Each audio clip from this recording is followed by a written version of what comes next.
Yeah, all of these questions you've passed along are great, and thanks for giving me the opportunity to answer them. Just to talk a little bit about Living World, really for me that refers to Guild Wars 2 and then products that I'd worked on after that. The concept of basically doing large releases initially it was 2 weeks, but then every month. And so that's what we're talking about here.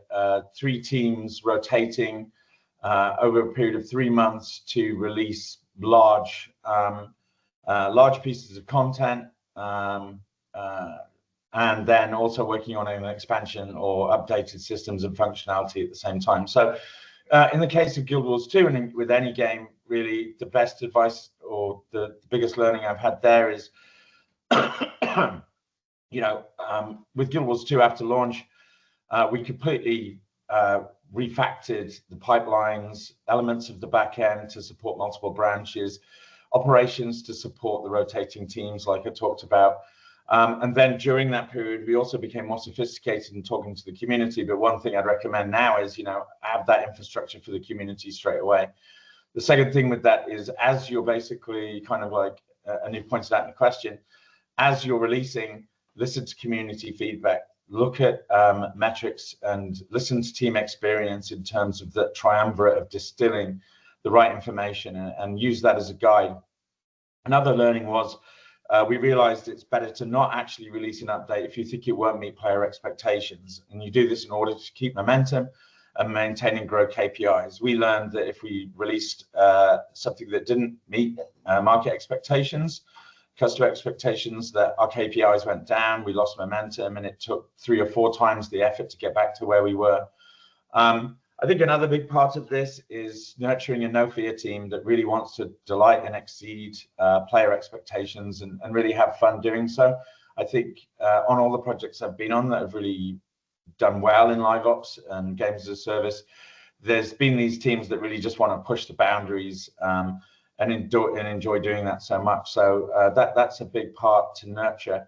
And then throughout all of this, shaping it with the community team and adapting pipelines and content as necessary. And for Guild Wars 2, it was we didn't really have Twitch, or we certainly didn't use YouTube to talk to the community. Instead, it was hours and hours and hours of the collaborative development initiative of writing in forums and using the community as like an external design group, and really filtering that dialogue down, and then at the end of it coming up with agreements in terms of where we think we should go with the project, and what was necessary and where to improve. And so yeah, hopefully that answers that first question. Thanks.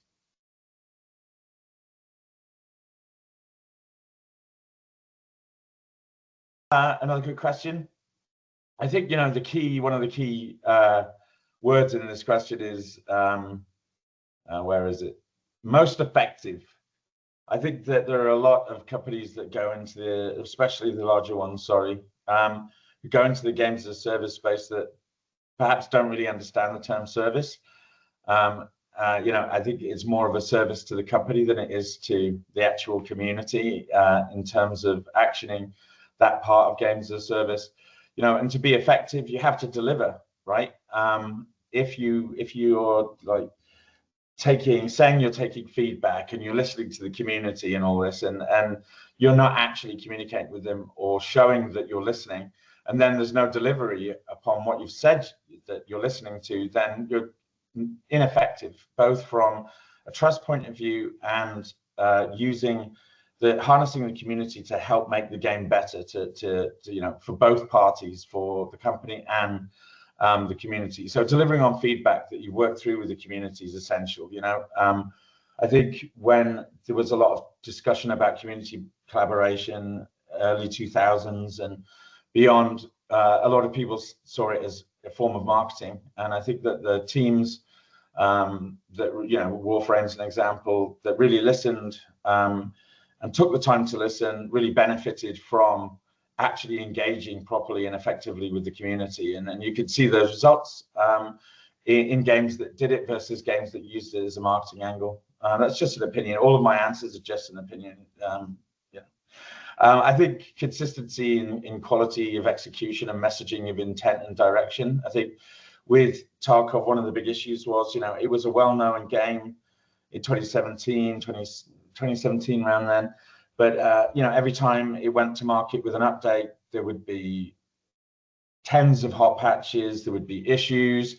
It would be very difficult for the main channel for which it was promoted on Twitch, for the streamers to be able to have a cohesive experience where it didn't kind of like divest into negative comments about the game and the streamer not wanting to play it. There was no money put into marketing. It was all done through community and Twitch. And so, you see a big jump once we started improving the pipelines, the quality of the releases, the promise of timing of releases and content. You start seeing the numbers go up on Twitch and the engagement increases. And, it really kind of went nuclear around that time. And almost a household name in some cases. So, if you're going to really rely on community, you have to deliver. You have to basically, like I said, you have to not just deliver in terms of intent, but also deliver in terms of quality and execution. So, another part of the answer to this question is talking directly with the community, whether it be on a forum or Twitch or YouTube. And having the structure to actually work with the communities as a consultancy group. It's one thing, one thing I found is, and no disrespect to like community management, when you're talking to the community really needs to be talking to the decision makers or people that can distill and fully understand what the community is saying and what they want. More often than not, it's difficult to translate what the community is saying. I remember back in the day on Guild Wars 2, a community member, we were talking about raids. Should we put raids in the game?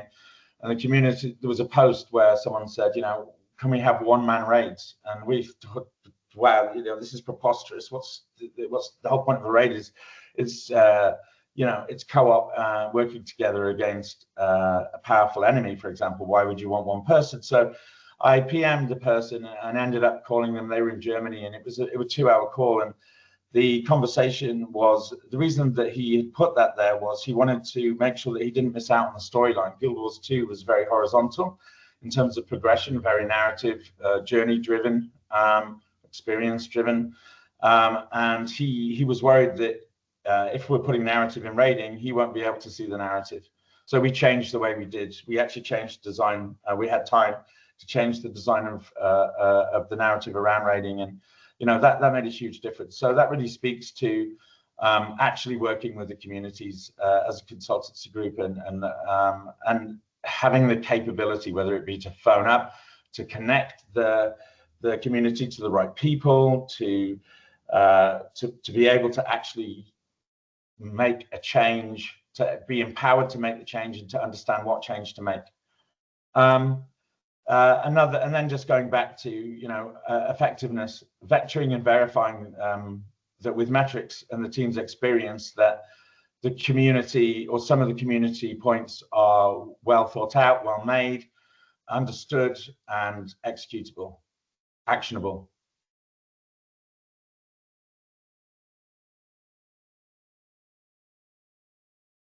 This is a really, sorry, I keep saying it's good questions, but this is like one where for want of a better term, to throw myself on a sword here. I'll start by saying that in my experience, it's probably my fault.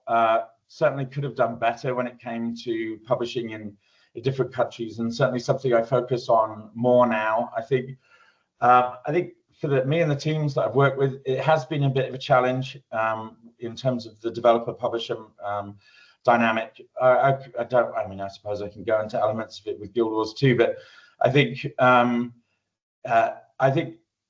when you've got a big game and you're focusing on, say, Living World and games as a service, there's a lot of focus on getting that right. And at the same time, we were making deals in China to launch over there, and I personally don't think I gave it the focus it deserved. I think we got a good deal, but I think in terms of communication, synergy, division of responsibility versus global business culture, we didn't think it through 100%, perhaps. Even down to the business model. Guild Wars 2, I think, was the first paid buy-to-play game of that scale in China, and perhaps that was a little bit of a mistake. I believe it's doing a lot better over there now, so that's great. But I think if you don't have the time or you don't utilize resources effectively, then understanding who the customer is and how to reach them and how to communicate that internally effectively is problematic. I think one of the better companies I worked with was Wargaming in regard to publishing in different countries. I think a lot of those teams in the different locations really understood at a high level, at least, what the game was, who the target audience were, how to reach them, and there was people that were really focused, who were part of the core company, working in that area. So in terms of service infrastructure and stuff like that, never really had any problems and delivering, actually getting the content to the player. But I think it's challenging. The team I'm working with now, Bladework, we're already looking and thinking about partners for South America, for China, for CIS. And we really want to develop a really close relationship with them. I think one of the best examples of working, in a different country with a different publisher was Icarus. I'm so sorry, but I forget the name. It's on here. Hold on. Eureka was the Chinese publisher. And they really got involved really well with what Rocketworks and Dean and the team were doing. They were communicating every day. They were checking in on decisions on their side, in regard to sales, in regard to marketing and all that kind of thing. And that actually worked out really well, I think, anyway. And it did reasonably well in China. So, I think the big problem is actually more to do with me in regard to dropping the ball in some areas than perhaps other teams face. I don't know. But like I said, the experience with Icarus and China was very pleasant.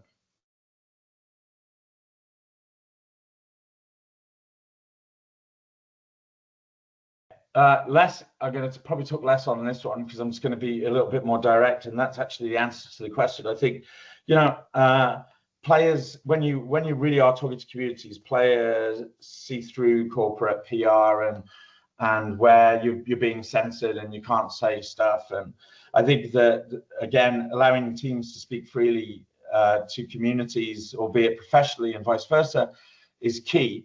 And so in this case, I'll give an example. On Neverwinter, there was online, there was always a strong, almost toxic call for more money to be put into PvP. And with a lot of MMOs, you ship. Well, it used to be that you ship, everything in the kitchen sink, and then realize upon launch that you can't actually keep certain parts of the fairground still running. And in this case, it was PvP. And so, after a while of explaining and saying, it's just not viable, it got to the point of saying, okay, here's the numbers. This is how many people play PvP. This is how much currently, in terms of revenue, goes into the different parts of the game. The major part of the game is PvE. In order for this business to be sustainable and for the product to carry on surviving and providing a service to everyone, then we really have to focus on the PvE side. However, let's talk about what if we did a different client for PvP. Let's talk about, at the time we were doing well in terms of revenue. Let's talk about what if we separate the two and we give a P&L to PvP and it has its own client and all that kind of stuff. And, whilst we didn't do that for various reasons, Cryptic shuttered, talking with the community and sharing the realities of development, and then is key to, again, having that trust and making changes that are positive for both the developer and the community. So, and then in terms of, what the best monetization system for me, and obviously I come from back in the day with Guild Wars 2, and the nickname for that game was Dress Up Wars, and there was a reason for that. With the episodes, there was a focus on kind of doing Disney film to Disney store. We'd promote an update. There'd be characters in it with new clothing and all that kind of thing, and then you'd be able to purchase them in the shop. And so we got that nickname. But one of the revelations from that is that you don't have to be nickel and dime. You don't have to betray trust. You can have a hobby model paradigm where players, can complement their experience more like Lego and less like, gacha and all that kind of thing. And that's the model that I promoted since then, because it benefits not just short, medium, but it also means you've got long term. Anytime you've got buyer's remorse, not only do they stop spending, but they generally stop playing the game as well. So I think the hobby model approach is the one I always put forward. And the other answer to this question is just honesty around the journey. Basically, just be honest. Like, you're providing a service.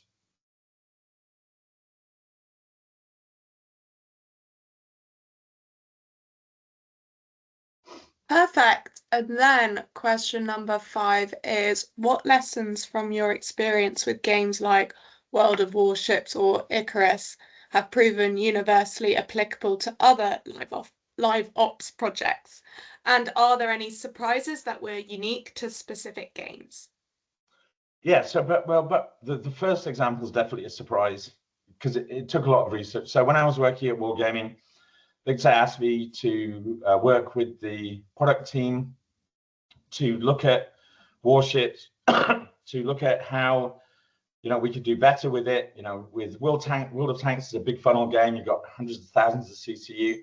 Then at the time you have warships, so a smaller funnel game with larger ARPPU, with less concurrency. And so there was, this, in some ways, this expectation of why isn't warships doing as well as tanks? Part of that is just, there's a tank in every village in Europe and CIS, and some, or people, there's a big tank culture. And so one of the learnings was, post-launch, who is the actual market? In the US, the game did better in the US. And so, in the US and Europe, parts of Europe, England, ships was a big thing. Famous ships, Tirpitz, Bismarck, all these famous ships.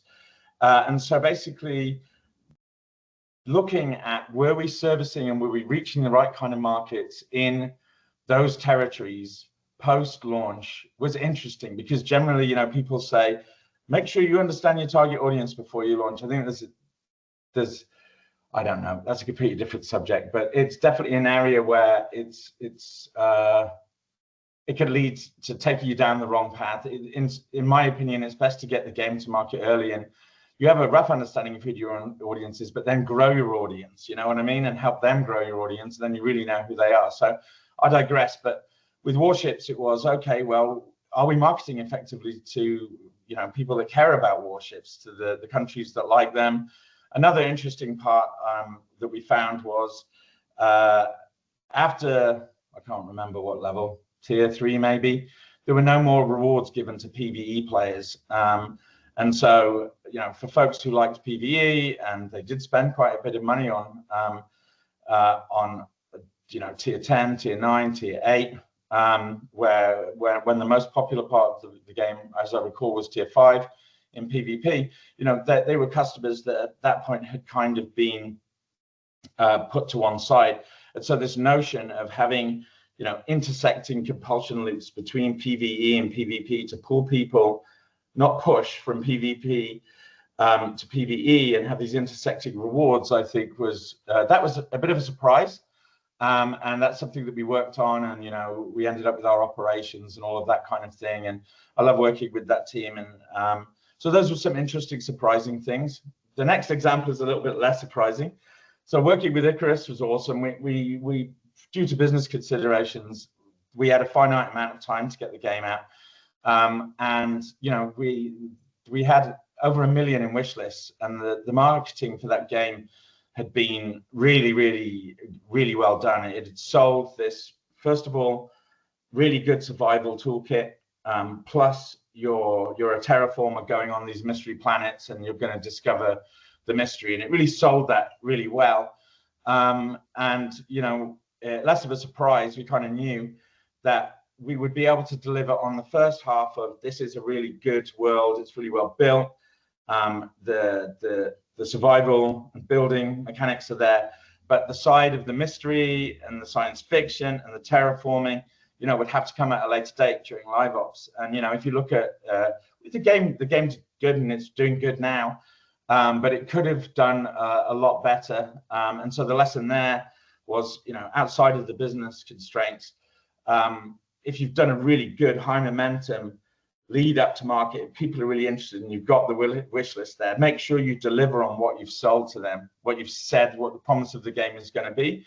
The team now, the game is very different now. It has that side of it in now, and they're kind of like benefiting from that. But just a note, something I've learned, and for anyone who's in this situation, there are other examples of games that recently that had a promise and didn't deliver on it, and it's a very competitive market. So those are some key learnings.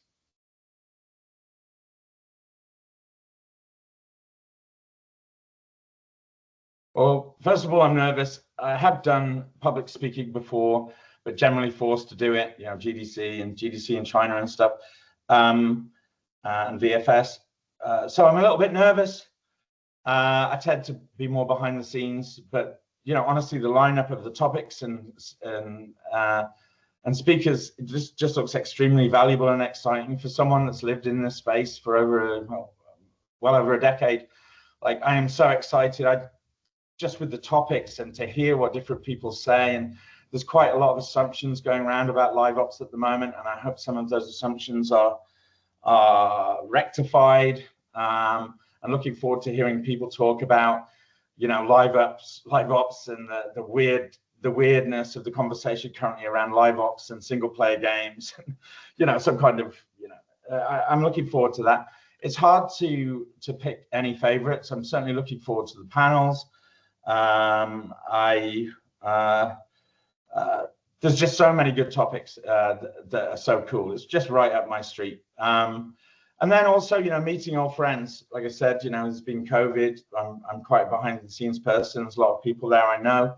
Seeing folks from my team, my boss, other folks who are going to come and meet people, and they really want to see the presentations, and then sharing some info for those who are interested, in the meet and greets on what we're doing at Bladework, and how, some of what I'm saying here is a lot of it's reflected in the game, and that we're doing something that hopefully people will find pretty interesting and exciting. So yeah, I can't wait, but I'm certainly very nervous about getting on stage again.